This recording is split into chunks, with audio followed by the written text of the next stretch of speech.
Hi, இன்றைக்கி நம்ம என்ன பார்க்க போகிறோம்னா 8 மாத குழந்தைக்கு ரசம் எப்படி வைக்கிறது அப்படின்றத பற்றி பார்க்க போகிறோம். அதுக்கு தேவையான பொருள் என்னென்னு இப்போ ஃபஸ்ட்டு பார்த்துக்கலாம். ஃபஸ்ட்டு அதுக்கு கொஞ்சம் தேவையான பொருள் வந்து 1.5 தக்காளி.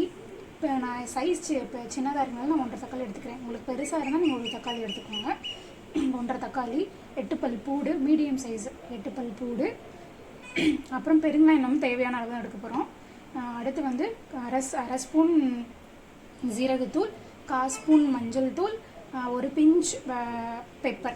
அடுத்து வந்து கொத்தமல்லி வந்து ஒரு 4 ஸ்டெம், இந்த மாதிரி ஒரு 4 ஸ்டெம் எடுத்துக்கோங்க. அப்புறம் தாளிக்கிறதுக்கு தேவையான கொஞ்சம் கருவேப்பிலை. இதுதான் நம்மளுக்கு தேவையான பொருள். இப்போ நம்ம எப்படி செய்கிறதுன்றதை பற்றி பார்ப்போம். அடுத்து வந்து இப்போ நம்ம தக்காளியை வந்து கீரை போகிறோம்.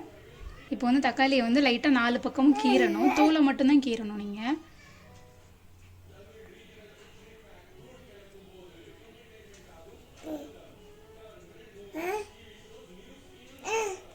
இந்த மாதிரி ஒரு 4 பக்கம் நீங்கள் தோலை மட்டும் கீறிட்டு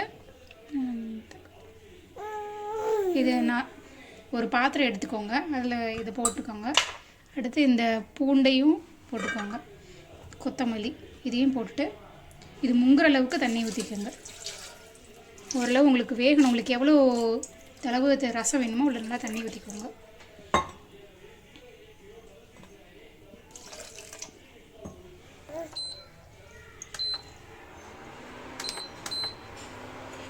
இது கொதிக்க வைக்கணும். கொதிச்சதுலேருந்து தொளி மட்டும் உரியும், அதுதான் பதம். அது வரையும் இதை வேக வைங்க.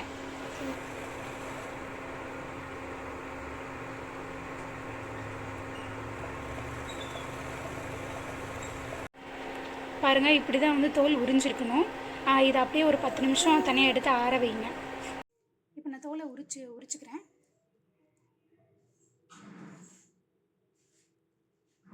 இதை நான் உரிச்சிட்டு அரைச்சிட்டு வந்து உங்களுக்கு காட்டுறேன். எப்படி வேக வச்ச எல்லாத்தையும் சேர்த்து நான் அரைச்சிட்டு வந்துட்டேன். உங்களுக்கு அரைக்கும் போது அரைப்படலைன்னா அந்த வேக வச்ச தண்ணியை எடுத்து ஊற்றி அரைச்சிக்கோங்க, வேறு தண்ணியை ஊற்றாதீங்க. இப்போ இதில் நம்ம அந்த மீதி இருக்க தண்ணியோடு கலந்துட்டு இப்போ தாளிச்சிடலாம்.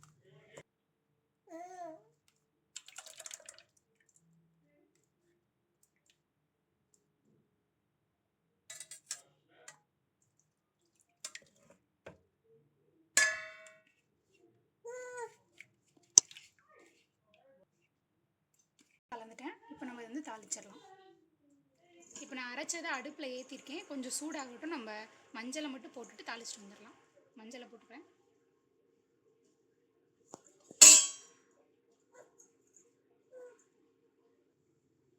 இப்போ நம்ம தாளிக்க ஒரு கடாய் எடுத்துக்கலாம். அதில் 1 ஸ்பூன் நெய், இல்லை எவ்வளோ உங்களுக்கு தேவைப்படுமோ அவ்வளோ நெய் போட்டுக்கோங்க. நெய் போட்டால் நல்லாயிருக்கும். நீங்கள் உங்கள் ஆப்ஷன், நீங்கள் எண்ணெய் ஊற்றுறீங்களோ எண்ணெய் ஊற்றிக்கலாம். நெய் போட்டால் நல்லாயிருக்கும்.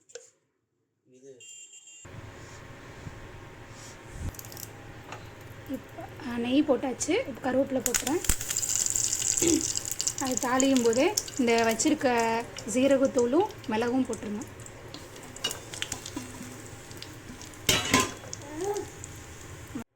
இப்போ தாளித்ததை நம்ம இதில் கொட்டிடலாம்.